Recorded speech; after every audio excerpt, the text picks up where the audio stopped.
যে যেমন কালকে ওই আসিফ নজরুল স্যারের সাথে কথা হলো, উনি বললো যে এটা ক্যাবিনেটে উঠলে আমি বলবো, উনি এটুকু বলছে, উনি সময় দিতে পারে না, সব সময় দিচ্ছে ক্যাবিনেটে উঠলে আমি পক্ষে বলবো, উনি বলছে। এখন কথা হলো যে মনে হয় পজিটিভ আছে বিষয়টা।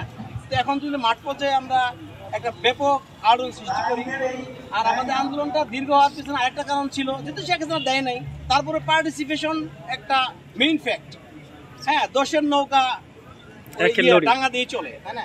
তো আমরা যদি সেখানে 10-15 হাজার পার্টিসিপেশন হয়, ওই দিন আমরা আমাদের প্ল্যান থাকবে যে একটা রেজাল্ট না নিয়ে মাঠ ছাড়বো না আমরা, এটাই আমাদের কারণ। আর আমাদের আন্দোলন কেন্দ্রিক আমাদের কিছু মানে ওই মনিটরিং সেল থাকা লাগবে, আমাদের আন্দোলনটা যেন অন্য কেউ প্রবেশ না করে, কারণ পরিস্থিতি কিন্তু ভালো না। আমাদের আন্দোলন অন্যদিকে ডাইভার্ট করার জন্য কেউ সুযোগ নিতে পারে। হ্যাঁ, এই জায়গায় আমাদের সজাগ থাকতে হবে, কারণ এখন খুবই ক্রিটিক্যাল মোমেন্ট। অন্যান্য আন্দোলন এই যে আন্দোলন করে গেলে দেখেন তো, আর আন্দোলনটা নিষিদ্ধই। এই জন্য আমি মনে করি মনিটরিং সেলটা স্ট্রং রাখতে হবে। আন্দোলন হবে অহিংস, একদম অহিংস, কোনো প্রকার মানে উল্টাপাল্টা কথা বলা যাবে না। এবং যারা কথা বলবে তাদের কথা আগে থেকেই নির্ধারণ করা থাকবে যে এ কথা বলবে, এই কথাগুলো বলবে, কারণ এটা সেন্সিটিভ একটা জায়গা, এদিকে ফোকাস থাকবে ব্যাপক যদি লোকবল বেশি হয়।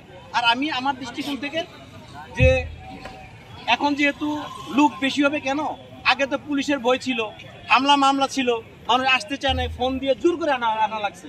আর এখন ইনশাল্লাহ আমরা যে ফেসবুক চ্যানেল দিলেই আমার মনে হয় যে আমাদের বিগ একটা পার্টিসিপেশন হবে। তারপরে জেলাভিত্তিক যে আগের প্রতিনিধিগুলো আছে তাদেরকে আমরা রিমাইন্ড করে দিব। আর ঢাকাতে আমার কাছে মিনিমাম 10,000 নাম্বার আছে, কালেকশন করা আছে, আমি সেদিন 100 নম্বরের কথা বলছি।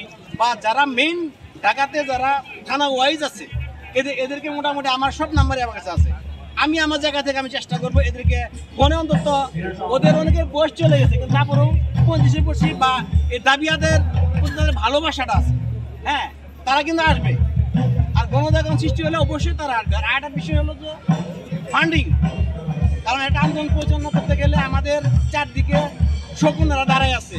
একটা যদি স্ট্যাটাস দেওয়া যায় যে টাকা চাই, একেবারে আমাদের পৌঁছায় দিচ্ছে। ব্যবসা টাকা না, তো এটা আন্দোলন না, ব্যবসা।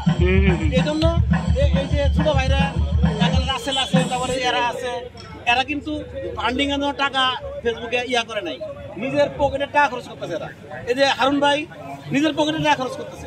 তো এখন কথা হলো যে আমাদের উচিত হবে, আমরা যারা কম কাজ করি, মাঠে কম আসি, আমাদের উচিত তাদেরকে একটা ফান্ডের অ্যারেঞ্জ করে দেওয়া। মিনিমাম ওই দিন 50-60 হাজার টাকা খরচ হবে, না করলেও হবে। আজকে মনে হয় 3-4 হাজার টাকা খরচ হয়ে গেছে, টাকাটা দিছে কে, কেমনে চলে সংগঠন, অত ফান্ড কাজ করে না।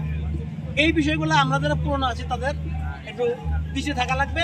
আর আমি ওই দিন স্পেশালি মানে একটা ভলেন্টিয়ার টিম করতে হবে, যেন আমাদের আন্দোলনটাতে কেউ সুযোগ না দেয়, ডাইভার্ট না হয়। ডাইভার্ট না হলে ইনশাল্লাহ আমাদের অহিংস আন্দোলন করতে পারি, এই মেসেজ সারা দেশ ছেড়ে যাবে এবং উচ্চ লেভেলে পৌঁছে গেলে একটা রেজাল্ট আসতে বাধ্য সেদিন, আমি এটা বিশ্বাস করি। এই জন্য আমাদের যারা ভলেন্টিয়ার থাকবো আমরা সর্বোচ্চটা আমাদের সতর্ক থাকতে হবে। আমি আর কথা বাড়াচ্ছি না। আপনি দেখেন